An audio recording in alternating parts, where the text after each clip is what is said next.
Hello everyone. In this video, I will show you how to add the Spotify widget on Windows 11. First, make sure Spotify is installed on your computer. Next, press the Windows key and the G key on your keyboard at the same time. This shortcut opens the Xbox game bar. A new overlay window will appear on your screen. If this is your first time opening it, you may see several panels.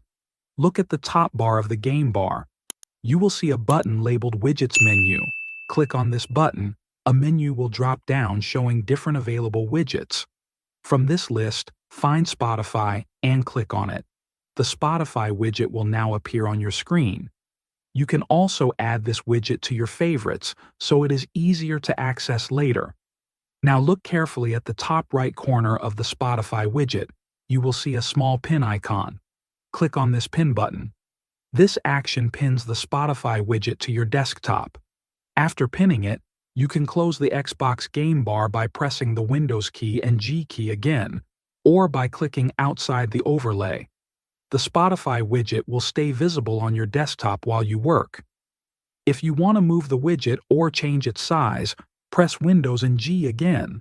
Then you can drag the widget to a new position or resize it as needed. Thanks for watching.